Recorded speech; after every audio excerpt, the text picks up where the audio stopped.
Logo a seguir, compeliu Jesus os discípulos a embarcar e passar adiante dele para o outro lado, enquanto ele despedia as multidões. Despedidas as multidões, subiu o monte a fim de orar sozinho. Em caindo a tarde, lá estava ele só. Entretanto, o barco já estava longe, a muitos estádios da terra, açoitado pelas ondas, porque o vento era contrário.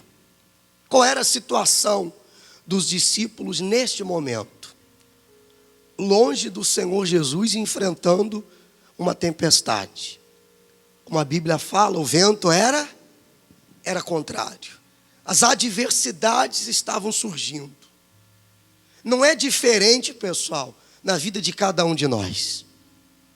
Satanás, por sua vez, ele espera o tempo, o momento oportuno para soprar o vento contrário contra a sua vida.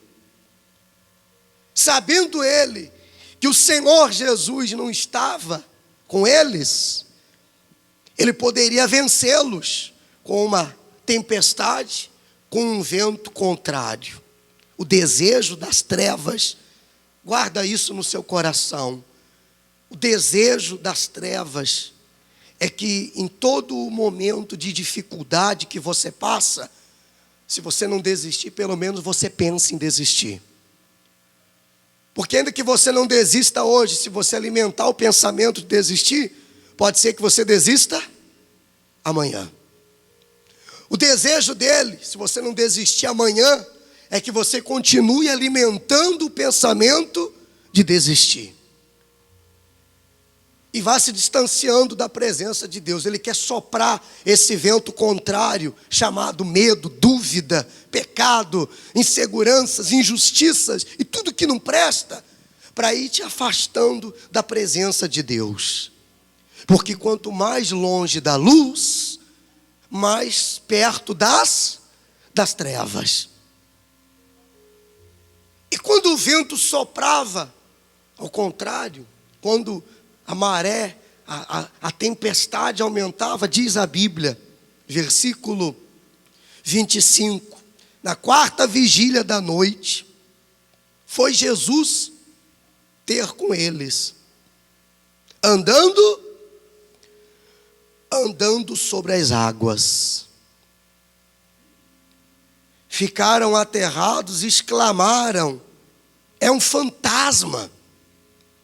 E todos, tomados de medo, gritaram.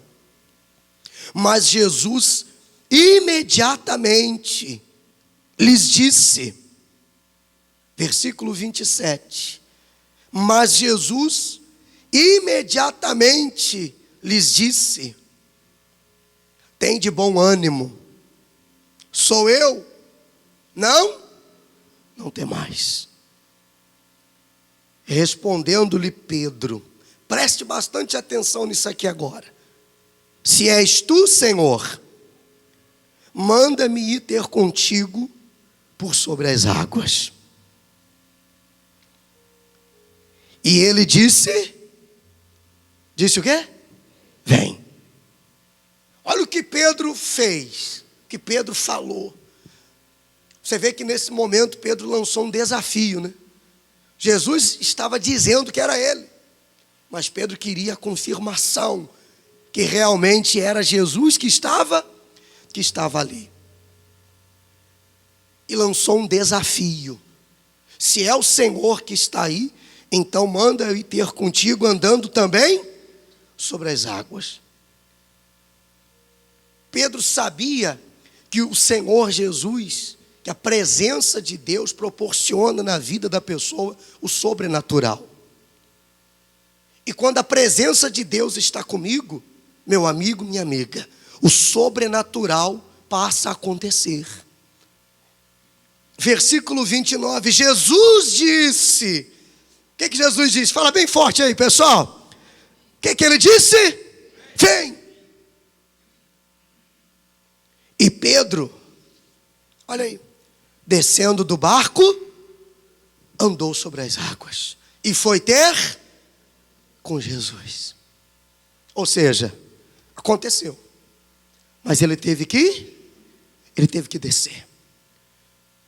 Descer do barco é a pessoa parar de olhar para si, para suas coisas, para a sua vida, para o que está dando errado, para os seus problemas, e começar a olhar para aquele que é o Todo-Poderoso. Quando Jesus falou, vem, ele não esperou mandar duas vezes. Ele foi e desceu, e andou sobre as águas. Versículo 30. Reparando, porém, na força do vento, teve medo. E começando a submergir, gritou, salva-me, Senhor. E prontamente Jesus, estendendo a mão, tomou e lhe disse, homem de pequena fé, por que duvidaste? Aí eu pensei assim, eu queria ser esse homem de pequena fé também. Se ele, sendo um homem de pequena fé, desceu do barco e andou sobre as águas, pode me chamar de homem de pequena fé também, Jesus, não tem problema. Mas que pelo menos eu tenha essa pequena fé. Eu não fique mais no meu barco. Teve uma hora que ele se desesperou andando nas águas, ele olhou, viu a tempestade, viu a onda vindo, se apavorou, esqueceu de Jesus e começou a olhar para a tempestade. Começou a afundar, mas lembra que eu falei para você? Jesus não ia deixar ele perecer, por causa da decisão que ele tomou. Até no momento de fraqueza dele, Jesus o amparou, diga glória a Deus. E ele fazia jus àquilo que ele dizia que cria, porque uma coisa é eu falar que eu creio, outra coisa é eu mostrar que eu creio, porque crer significa se lançar.